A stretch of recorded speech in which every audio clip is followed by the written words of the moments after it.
This is Ellie, and I'm your host for the next hour here at KGRA. Welcome to Human Ascension with Ellie. This is the show that examines in detail the many aspects of life that often feel disconnected from each other, but may, in the truest sense of reality, be important clues about what's going to happen next for us humans. We are transitioning from the age of Pisces into the age of Aquarius. But what does that mean? 2,000 years has gone past and the sun has been rising in the constellation of Pisces.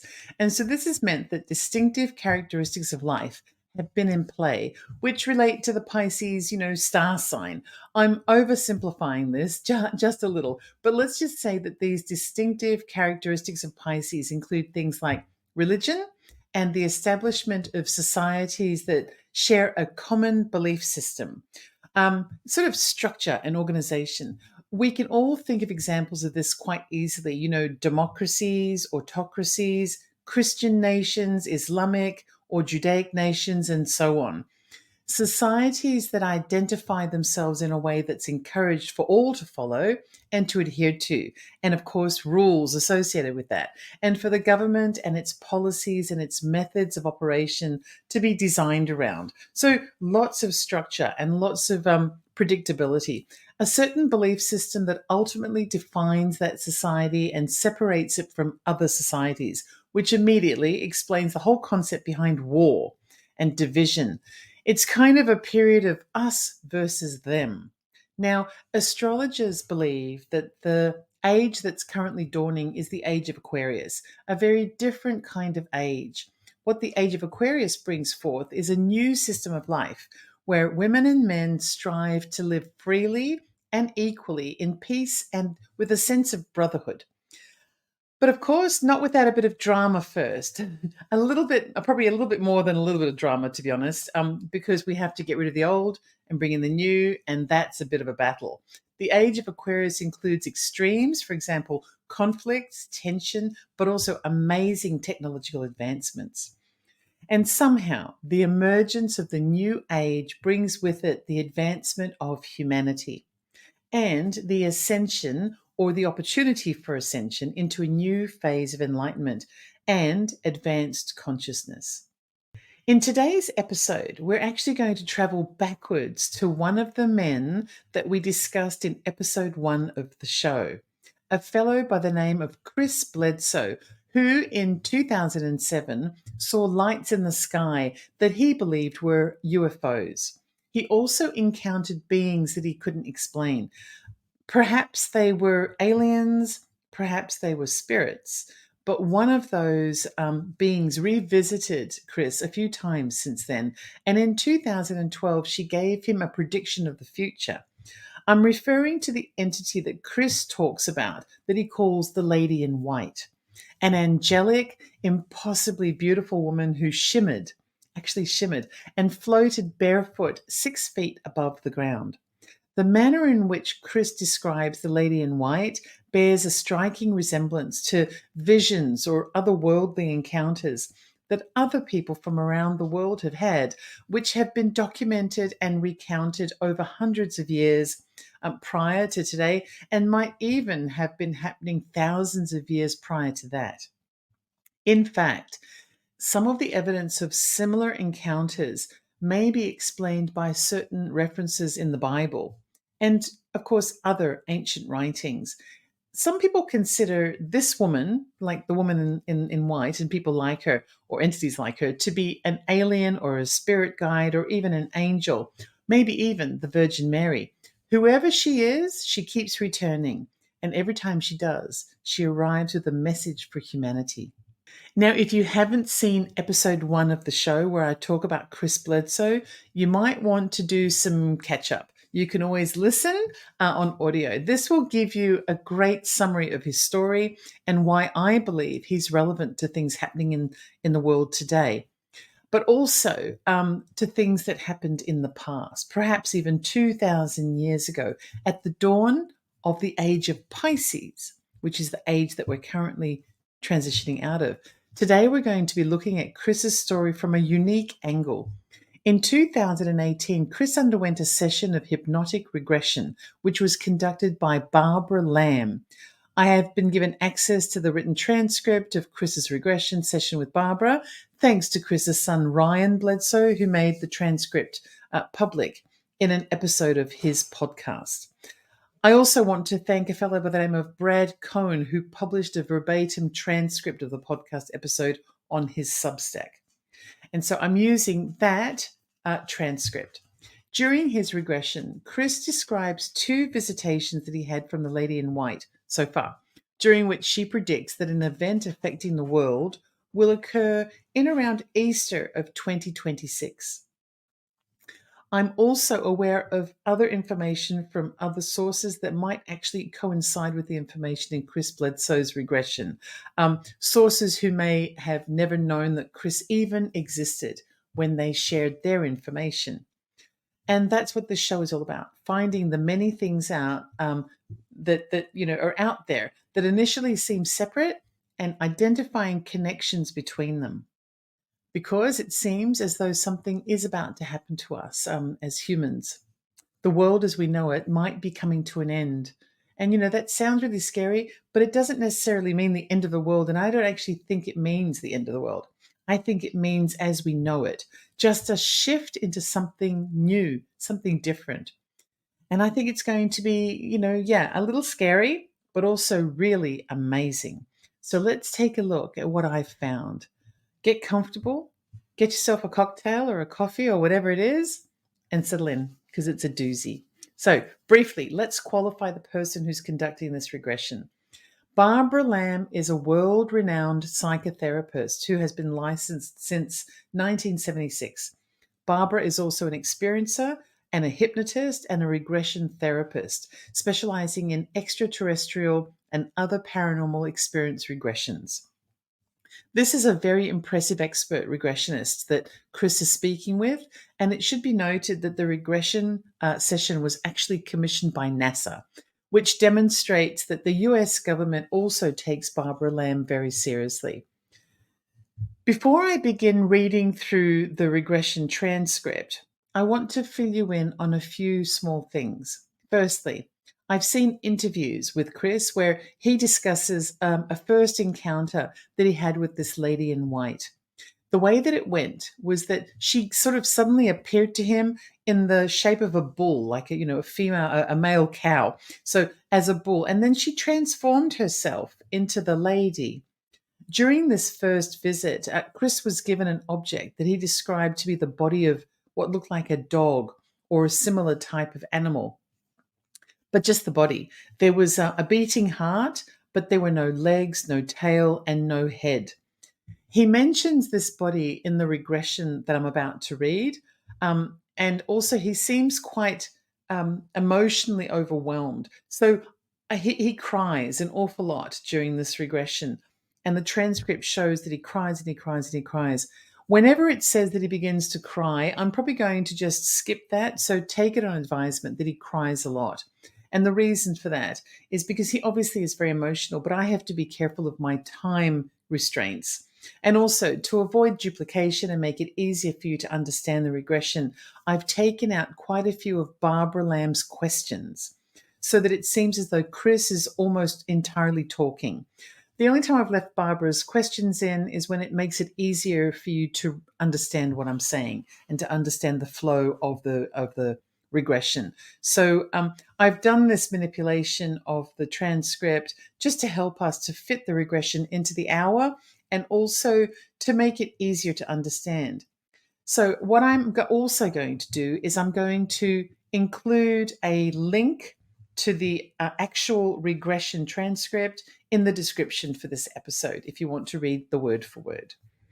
Okay, so without further ado, let's get started on this transcript. I'm just going to read through the whole thing, the whole discussion that I've got here, and I'll try not to interrupt the flow so that you can get a really solid sense of how it went. But then after, I'll pick up and we can have a quick discussion about whatever has been mentioned in the regression that warrants a closer inspection of some kind. The regression takes place, for those who are interested, on June 5th, 2018 in San Diego, California. So let's begin. Barbara begins by saying, now you're getting ready to experience the whole of your experience when the lady came to you in 2012. In 2012, what is it that you're aware of, Chris? As you're sleeping there, is your wife sleeping in bed with you? And Chris says, no, I'm alone. And Barbara says, do you sense yourself being in bed alone? And Chris says, yes, I see a door. Oh Lord, I see a door. It's light and opening. It's in the ceiling. There's a hole, an opening, and I'm being drawn up. I'm being pulled up. I'm flat. I'm beginning to go from flat to vertical. And I see the attic in my house. I'm being pulled higher and higher to the light, towards the ceiling. I can see the rafters in the attic. I can see the attic. I can see all this stuff. Barbara says, is there any light in there? And Chris says, just the light that's pulling me. It pulls me higher and higher and higher and higher. I see the trees. And being drawn up higher into this beautiful light. I'm being carried away. I'm being carried away to the light, and I feel the light. I feel it. It's warm and it's loving. Barbara says, it really moves you, doesn't it? And Chris says, yes, the energy, it's a wonderful feeling. And I can feel this beautiful presence, this wonderful presence of love. It's pretty large.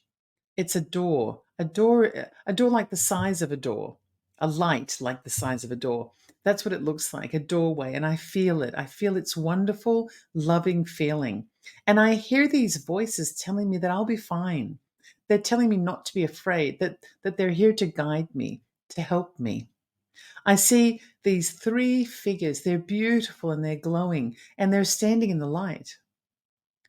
They're welcoming me to the light. I'm being pulled into the light. They're calling me. They're beautiful. They're glowing. They're very tall and glowing and loving. There are three of them. So Barbara says, does it seem like you've ever seen these beings before? And Chris says, yes, I've seen them. I know them. They're the guardians, the angels. They're the same ones that came when I was sick. When I was crying out, they came. They took me into the light and they're back. It's the same beautiful, loving. They're angels. They're standing above me and calling me. Beautiful and loving. Their presence is so amazing, and I keep their presence within me. I feel that connection. I've never forgotten that. That's how I know they're here. So Barbara says, so they've welcomed you into the light and you're there now with them? And Chris says, yes, I'm in a bubble. This bubble, a glowing bubble. They're there with me. And Barbara says, is there anyone else with you as well? And Chris says, I only feel these three beings and they're telling me to come with them. I have to go with them. They have somewhere special to take me.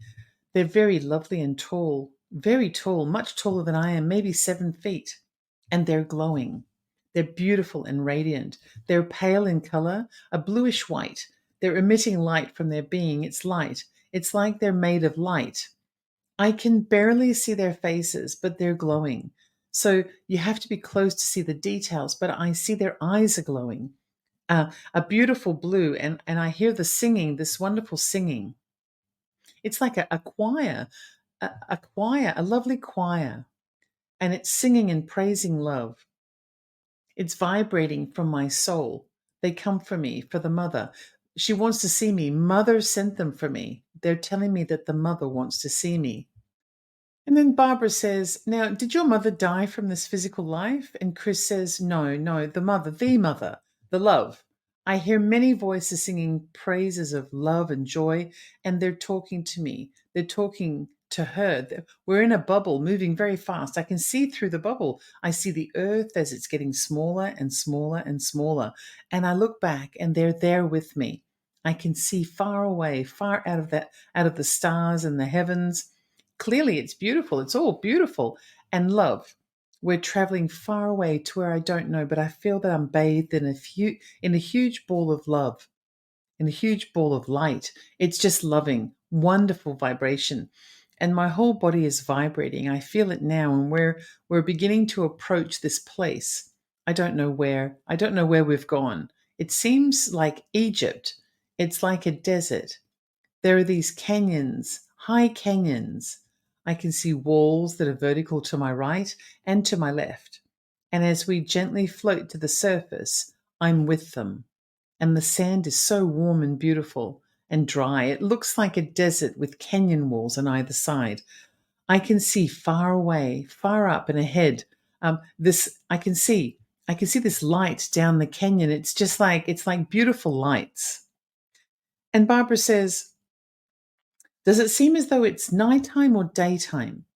And Chris says, "It's nighttime, and the light is illuminating our path, and we're being pulled to that light.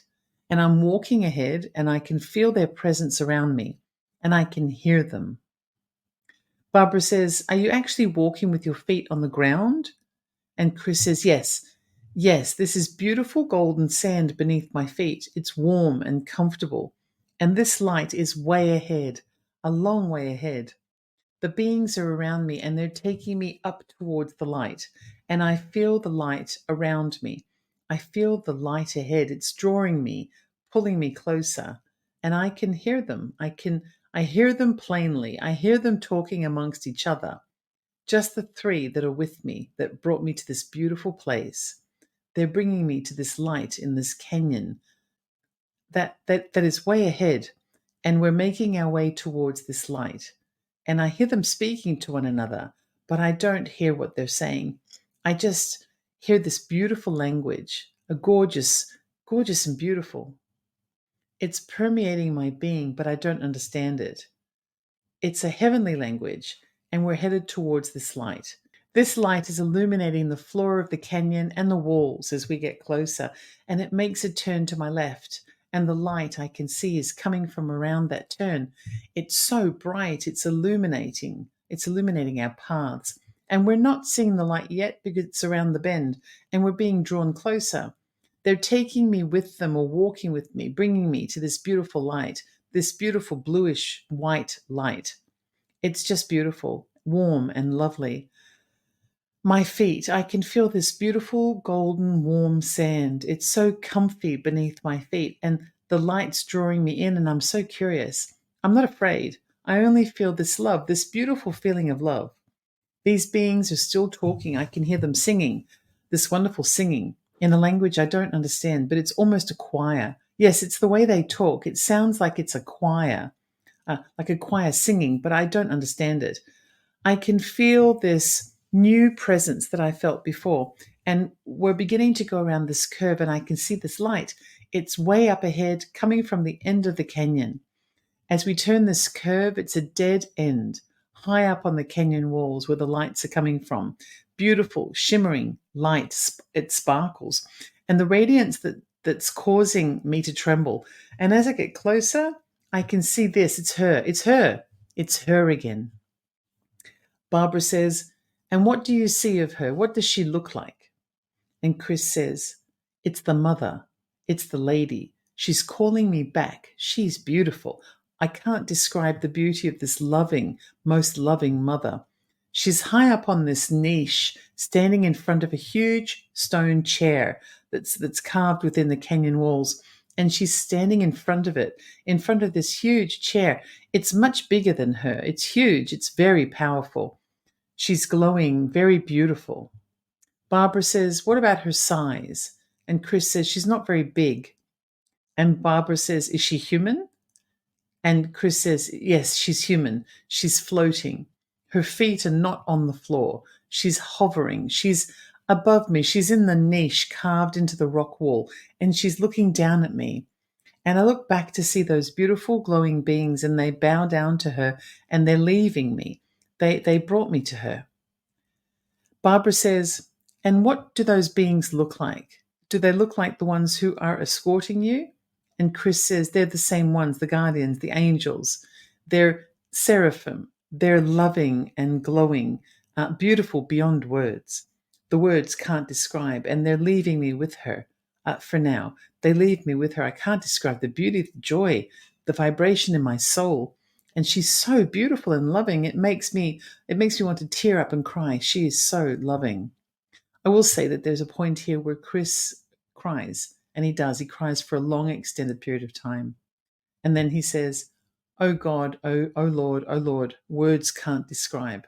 Oh my God, I can't describe the love and the sadness that she has for us all.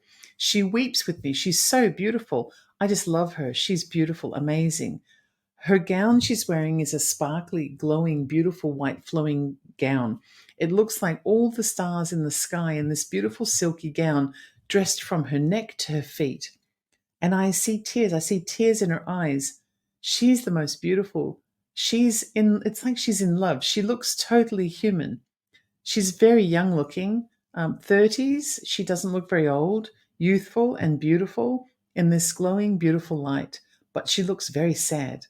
The most beautiful woman I've ever seen, and her love she radiates. My body's vibrating from the energy that she's emitting. This light is going through my body and causing me to tremble. I'm not afraid. It's her presence. Oh God, she's talking to me. She's telling me that she brought me back to put secrets in there, secrets that I would not know until the time is ready. She's telling me things that I have to stay my course, that I can never waver. Her and her angels will never let me out of their sight ever, and that they're guiding me, and I have to trust what I know. I have to trust.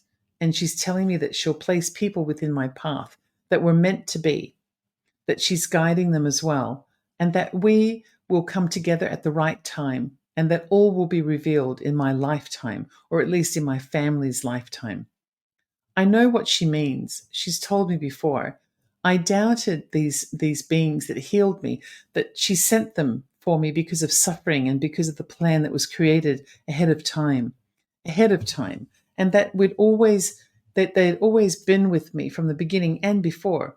And at that time that we were living in this time that was written about in the book of Revelations, in the Bible, and in the ancient texts, the age is about to come. It's the end of time. It's the age of Pisces. And the end of the age of Pisces and the beginning is the new age and a shift in the powers.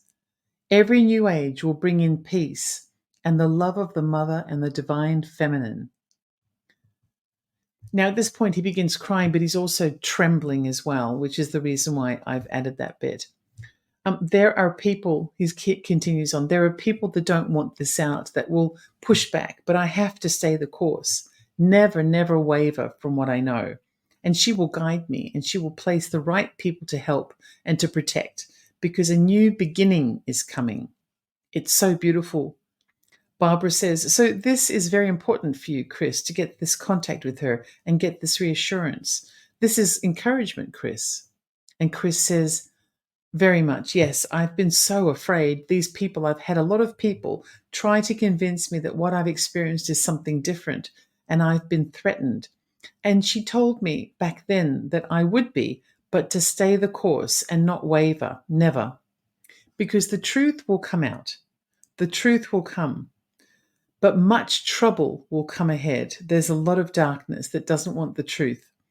The divine feminine will bring about peace and love in this new world, in this new age that's coming. It's coming, and there's nothing to stop it. It's coming.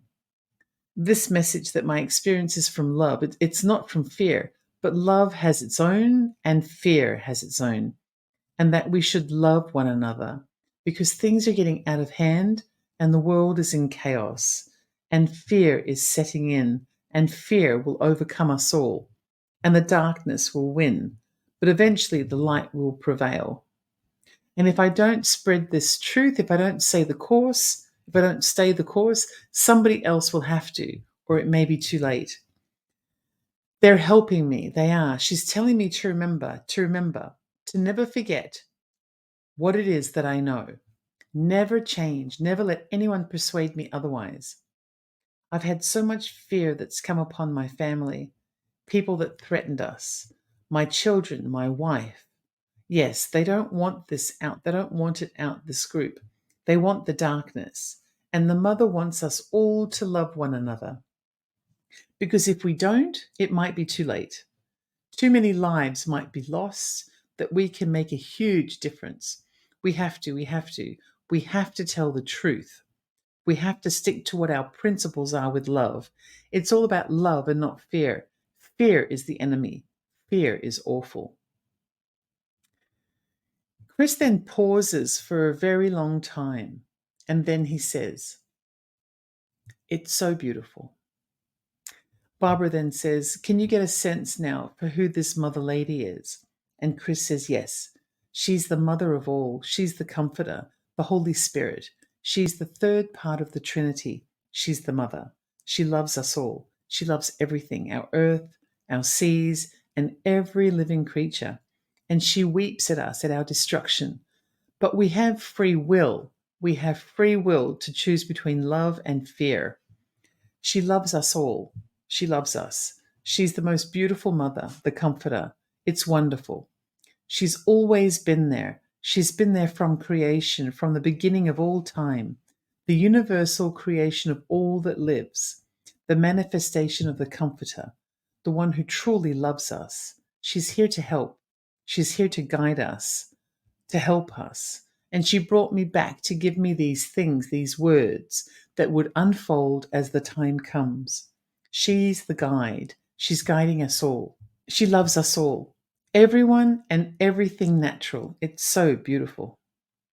Barbara says, "Can you see or tell now why she has particularly chosen you to be doing this very important work?" And Chris says, "She didn't tell me why. She just told me that it was a plan from the beginning, before my beginning, and that they'd always been with me. She's always been there watching, guiding, protecting for this time. This time is now, and it centers around the new beginning, the new age. She's telling me that the people of this planet are making biblical scripture take place, and that they've given us the scripture through people, and that we are being guided. These people are in power making this happen, some in a good way and some not so good. And those who are not so good are trying to bring around the darkness, the dark force. And she's in fear of our suffering, of it being so great that she's coming to warn us. It's here, it's now more than ever, plotting and scheming to take away our love. And when we lose that, we are living in fear and it's over. It will not be good. It will not be good. And it's coming quickly. The earth is out of balance. The earth is out of balance. Our vibration is totally linked. Our vibration is totally linked to her and to this earth and into love or fear. And as we are in fear, our vibration drops to a lower level, which throws every living thing, every tree, every plant, every creature, including this earth. Its vibration is off and it's beginning to shake and tremble and self destruct. We have to change that. We have to change this fear. We have to change it. We have to bring love into this earth, into this world, into our hearts and our minds to bring about peace. Never look at the fear. Never talk of negativity. Never bring it into our lives. Remove it completely from us to stop this negative vibration from going on. If we don't, it's going to be a major loss because the earth is encoded, she says. The earth is encoded. It's part of its makeup to rid itself of negativity and darkness. And that is a process that has started that only we can stop by love. And with love, we can awaken into a new love, into a new life, and a new world of peace, which was foretold. It's so beautiful. She's bringing us together for this time. She's bringing us together. This is the plan. This is part of her plan, and I have to stay the course. I can never waver and not look at the fear. Never give in to the fear, and never change for what it is that I know, to stay my course, and she will be there, her and her angels, when there are dark forces lurking about, physical and non-physical, that would be attacking me and my family. Put the trust in her and the lights that appear, a higher vibration, and I can never change. I know, I feel it. I feel that euphoria that I feel when I'm in her presence. It's so beautiful, it just makes me cry. So sweet. This is not from sadness, it's from joy, her joy. But I'm afraid for the people, and from what they showed me, the images of what could come are not good. We can change it. We have to. We have to be in love. We can't be in fear. Never in fear. I'm helping. She's guiding the natural way. It's what they do. They guide us. They care for us. and every living thing they created. They tend to it and they nurture it. And these dark forces are so scary. And I've seen them, the physical and non physical. Barbara says, so your connection with her, the mother, is it going to continue? You probably have more meetings with her, do you think? And Chris says, yes, she's always there when I feel that feeling. It's her. Everything's a part of her that we can all feel. And if we open our heart, we have to shed all pride and greed and find that joy and humble ourselves. And we'll find that. We can find that higher place. It's so magical. We can walk with them. We can be like them. They want us to awaken, and we have to now, before it's too late, before too many are lost. She's created this whole thing, and she's protecting everyone involved. She's with us all, and she's with you. She's brought us all together for this information that has to be given. And very many will accept it. A lot won't, but we have to try. We have to try and spread this love in our message. That these lights, that there is no other life, not just here, but everywhere, everything is a living being with a consciousness. The trees, even the grass that we walk on, has a consciousness that is pre-programmed to this world, to this earth, just as we are. We're all a part of her and her beautiful love for us. But she weeps with sadness at what may happen if we don't find that place. I keep seeing these images I was shown. I can never forget. And that's all not to scare me, but it's part of this message of love. So Barbara says, and while you're with her right now, can you find out what that object was that you were given to hold, that object that seemed to be living and then turned prickly? And Chris says, yes, it was symbolic. It was symbolic of our world, of the natural world. It was the keys, the symbol of the natural world, that we are all a part of nature and that everything is part of nature, the forces of nature. It was nothing more than a symbol. I knew it was living, but it had no legs, no head, no tail. It was living. And she's telling me that we are basically the same. We have no direction. We don't know which way we're going or coming. And just like us, it didn't know where to go, but it was alive. And that we're pretty much the same way. We're blinded in fear. It's what's blinding us, keeping us from awakening, and it's destroying the planet. This earth is alive and it's becoming out of balance because we're doing it. The humans are doing it through fear and negativity. We have to change that. War, but also the rumors of war, has people in fear, and the fear is growing, and the earth is becoming more and more out of balance, which is not good. I hate the fear. Oh Lord. Barbara says, and can you know from her about the other beings, who they really are and where they're really from? And Chris says, there are many beings, many kinds. There are those that have a very bad agenda for humanity. They prey on us, almost parasitic, and attach themselves through fear. And they come in all sorts of ways. They come from above, and there are those that live among us, and we hardly recognize. There are those in the sea, these beautiful beings live in the sea, and they protect us, but they're not bad, benevolent. They watch over us. But the sea is like the sky, it's like deep space. It doesn't matter. They just stay out of sight, but they watch over us, and they tend to every living thing that walks or crawls or swims. And there are others. There are others from other worlds, other dimensions. Spirits of our loved ones exist among us. We just have to find love. But I don't know who they are. I don't know. I've seen some. I felt the fear from some because they don't want this message. They don't want the love. They don't want her message out there. But the lights, these beautiful orange, the burning ones, they're the ones with the triangle, the good ones. The ones that helped create us universally and every living thing. We have to evolve. We have to awaken. They tend to us like we're in a terrarium, like a farm, and she loves us. They love us. But there are those that will come that don't. And that's why the guardians will keep those at bay. But we have free will, and that's our choice. There are other things that I can't remember that she told me would come in time, at the right time. but that's the course I have to stay. And if we don't spread the light, the darkness will overcome. She's the mother. I'm willing to go, to give what it takes to do what I have to do, and never buy into the fear. Barbara says, that's quite a challenge when you and your family are getting threatened. And Chris says, yes. And Barbara says, but if you keep remembering about this wonderful mother and the other beings who pledge to be with you always, will that help in dealing with the fear? And Chris says, yes. She's always there, and I know they are because they come when I cry out in fear for my family or for myself. They're always there. They're always near. They hear everything we say, everything, and they direct our lives if we allow them to. We would have to allow them to. If we don't, we're on our own. And that's what she asked of me. She didn't make me. She asked me, would I do this? This is my burden that I must bear. I'll never change. There's been so many to try and convince me from every angle, from my family to churches to friends, but I will never change.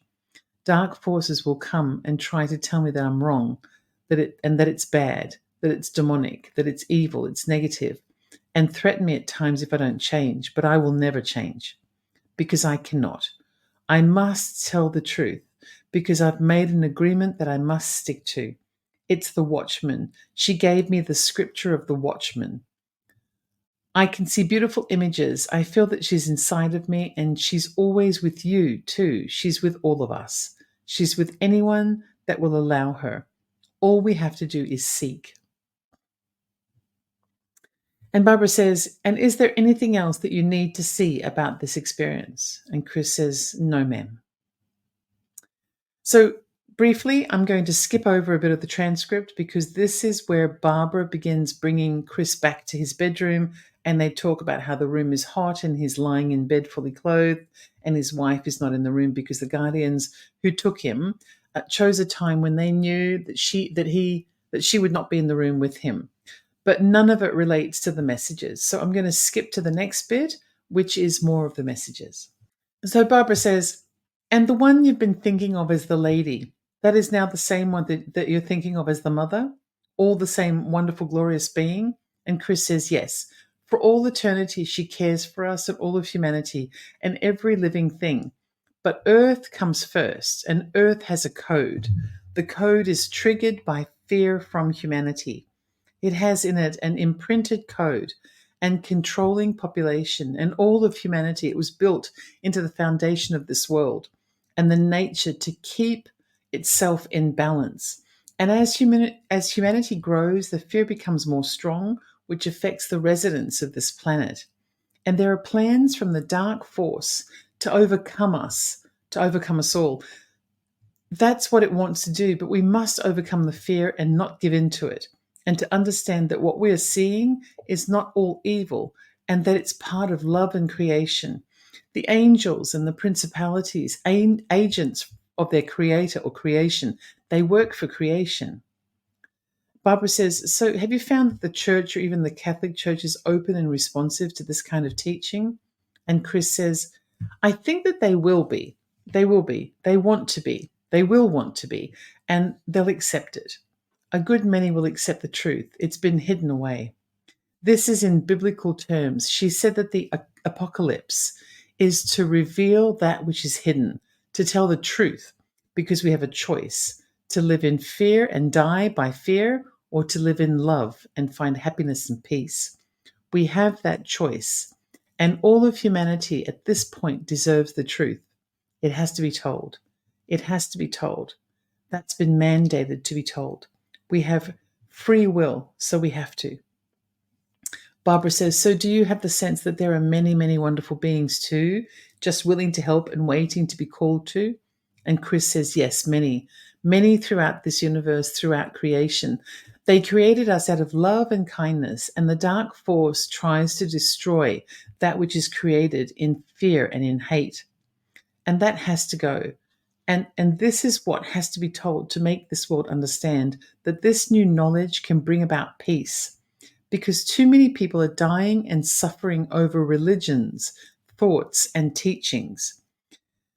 This is why it has to be told. The truth has to come out, the revealing, the truth that we're not alone and we're not meaningless and we don't come from nothing. That is so much a lie and not true. We're very special, and that we were created in free will to find that, for our soul to journey onto a new place. We can't live in fear. We have to shed that away, and the dark forces know that. And they actually engineer it, and it breeds upon itself if you let it fester, and it becomes more negative. But we have to tell the truth. We have to change everything to find that new place, that new beginning. And it's time. It's now. It's now. I feel guidance now and understand and an understanding of things better. But there's still so much unseen that's out there. This is about a disaster coming, that it was shown that it doesn't have to happen. And if we don't change, we're going down the wrong path. Humanity will never awaken. It will be stolen from us through fear and darkness. The truth will bring love and peace upon this world. And it will be through the mother and the love from the feminine, the mother energy, that brings about the light and nourishment and love to this world. Because the man energy is so rough and warlike, but it has to be moved to the side, and the women will rise up. She told me this: the women will rise up, and they are. And we've only seen the start. They will become empowered and lose that fear that they carried forever. Barbara says, well, is there anything else you need to think about or see or know at this point right now? And Chris says, not at this point. I'm in a place of processing. I keep seeing images flashing, beautiful living colors flashing in and out of things that are coming. Processing, it's amazing. I'm so grateful. They healed me. They came at my lowest point. They came. They set me up on solid ground, and they came because I was crying out for help. There are many beings, many, but they work for her. She's the mother of all, the comforter. She's here to warn us because I wouldn't listen and I was so attacked. She had to come herself, knowing that when she came, I would not doubt any longer.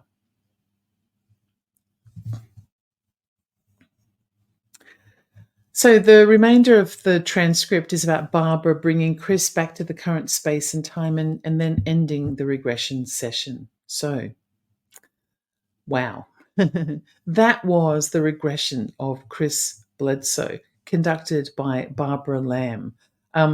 Let's look at some of the most notable points from this session.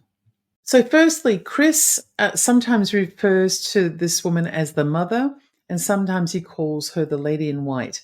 This is the same entity, and she is the beautiful, shimmering woman who floated above the ground and gave him an explanation of humanity and Earth, how it works, and also she gave him predictions about the future. She said it was his burden to bear, and his role in life was to never waver from the truth, no matter what, and that humanity is being guarded by what he describes as the guardians. They will be coming to reveal themselves in the near future because humanity needs to be warned, because it's traveling down the road of fear and needs to change direction towards love in order to enter the new age. The lady gave Chris what seemed to be a body of a puppy or a similar animal, but the body had no head, no tail, and no legs. It was just a beating heart inside a body. And then the body began to turn prickly. Chris said what the lady explained, that the body was like the state of humanity. We're given a life force, but we seem paralyzed by our fear. And so our ability to think and move forward and everything that a head and legs and a tail would give us has been prevented or disempowered. So we're just a beating heart with no direction. And I guess the transformation into a prickly skin might represent our prickly nature, where we're always fighting or fearful of something, of each other, I guess. So the body represents the fact that humanity has been given a life force, but isn't using it very well. So we run the risk of very bad things unless we choose to change direction away from fear and towards love. Now, during the regression, Chris also says that all will be revealed soon, and that the guardians of humanity will make themselves known. I've watched quite a few interviews where Chris talks about this event, and he seems to indicate that it will take place at around Easter in the year 2026, only 2 years from now. Now, I'm familiar with another series of predictions of this nature, and I think I've pinpointed a possible place, date, and time. So next week, I'm going to be looking at this possible date, place, and time very closely. Perhaps we'll be able to identify something helpful to us. I'll bring together the other sources of information that have helped me to identify this space. Now, from the transcript, I don't think that the lady in white is necessarily the same entity that some other experiences have had, but she does appear to be similar to some. Chris describes her as being quite small in human terms, impossibly beautiful, and quite a small person. I think I remember he estimated her height to be somewhere between 4 and 5 feet in one of his interviews. This is distinctly different to some other experiences who've described seeing a similarly beautiful shimmering female, but someone much taller than the average human, closer to 7 or 8 feet, sometimes even up to 10 feet tall. I did notice that Chris mentions that some of the beings who escorted him to see the lady were also shimmering and much taller. So perhaps there are beings who act as escorts, guides, or guardians who are most commonly seen.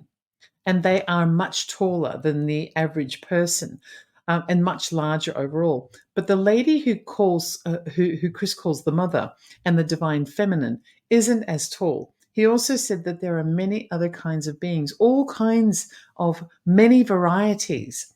This is very similar to claims made by other experiences.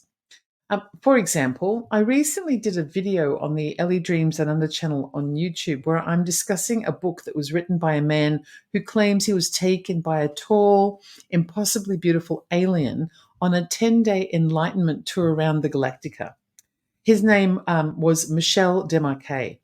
And she had a similar kind of appearance of being tall and shimmering, and ultimately she turned out to be a hermaphrodite, which disappointed Michelle quite tremendously. If you're interested in watching the video, it's called Extraterrestrial Warning for Earth, and you can find it in the UFO and Aliens playlist of my Ellie Dreams Under channel on YouTube. I might actually see if I can put a link to that video or the playlist in the description details for this episode. It's very, very different to Chris's experience in lots of ways, but it's quite an interesting story to use as a comparison. Many warnings and predictions for humanity are included in that video as well. What I find very interesting in the regression is obviously the possibility of an actual date in which we will soon learn so many secrets about ourselves and perhaps even meet non-earthly entities. Just thinking about it gives me a mixed sense of, terror, of course, excitement, happiness, anticipation, and trepidation, plus every other emotion that you can think of in between. But equally interesting is the concept of good versus evil or darkness, and the lady's message that humanity is being pushed and pulled in by two different forces. The good force, which appears to be of the Holy Trinity, in which she is the divine feminine and wants us to ascend and continue to improve and experience love, to become in tune with the earth and to bridge the divide between us and ultimately live in peace and brotherhood, which I think is the intention of this shift into the age of Aquarius. However, the other force is the force of evil or darkness. I think Chris calls it the dark forces. And interestingly, he doesn't really describe it as demonic or coming from below. He talks about it in terms of how it is intended to divide and conquer us. And it sounds like it's not just a dark force if you're opposed to it. It sounds like it's all around us. So think, for example, about something like politics, US politics in particular, but even internationally, like what's going on in Gaza, for example, or even Ukraine. Both left and right has its very loud voices. People who seem perfectly respectable to us, ordinary folk, they're our voices of reason who speak the truth to power and highlight the wrongfulness of the other side. It sounds like that kind of person, regardless of what their political persuasion is, might very well be representing a dark force because they are influencers and their influence is continuing to keep us divided. What I'm not clear on yet is whether these people realize that they are representing a dark force. Is it intentional Or are they just useful idiots to a dark force because greed or ambition or anger or attention seeking has made them fall into the trap of working for a sinister intent of some kind? This is something that I'm going to be thinking about when I watch my favorite TV host, political podcaster, or influencer of any kind of persuasion. I'm going to be looking to see if they're using language that talks about us versus them, and if they're consistently pointing the finger negatively towards something that they seem to be wanting to divide away from us. Because it does sound as though Chris, might be onto something with the way that he's translated his experience in that regard. And then, of course, there is the fact that Chris confirms that the lady is with all of us. All we need to do is ask for her and she will be there, and that the guardians are all around us and we are never alone. Oh, and yes, the lady also said that certain people would be put in the position of helping Chris to share his message with the world. Well, I found that particularly interesting because I've been placed into this strange spot of speaking to the public about topics that I was told maybe 40 years ago that I would never anticipate. But me here now with you, now this was predicted by a psychic when I was around 20 years old. That's nearly 40 years ago. She said that this would happen. And here I am. I wonder if I'm one of those people, because I have to admit the Chris Bledsoe story is one of the things that ultimately led to this radio show. I began getting weird little clues as I was doing tarot readings on the Ellie Dreams Down Under channel. I commented about it to viewers and questioned why my readings kept taking me to a similar central theme. And then the Chris Bledsoe story exploded, and suddenly the similarities between his messages and the messages I was getting from the tarot cards seemed to connect and lock into each other. And then I had a dream. Just a few weeks ago, I talked about it on the Ellie channel. I got a message from a woman whose voice sounded like multiple voices, all speaking in layered synchronicity. And the message was, and I quote, "If you're worried about the future, then be part of the future. We will always be there for you." That's it. That was the dream. And then I woke up. But I've been wondering ever since, am I one of the many people in the world who have a role in spreading the message? Because if that is the case, it would be an honor to do so. I do believe something is coming, and I'm very grateful to have the opportunity to continue to speak about this and see if we can find more information or help to prepare ourselves so that when it does happen, we're in the best state of mind that we can be in to receive whatever it is that it might be. And I want to be on team good. I don't want to be on team dark forces or team evil. If I have a choice, that is, I want to be on team good. I want us to ascend. So if you'd like to delve a little deeper into the spiritual side of what I do, then check out my YouTube channel. It's called Ellie Dreams Down Under. There's a discussion, lots of discussion, tarot, astrology, and I look at all kinds of people, circumstances, and topics. A new video airs every day. Sometimes there's two, and I do hope to see you there. So thank you to everyone who's joined me today on one of KGRA's broadcasting platforms, including Facebook, X, Rumble, and pretty much every podcast forum. But the best place to hang out with like-minded watchers, experiencers, spiritualists, and weirdos of the very best kind, like me, is at KGRA. Just click on live.kgradb.com and use promo code Ellie for 30% off your subscription. So that's it for today. It's been a pleasure. Until next time.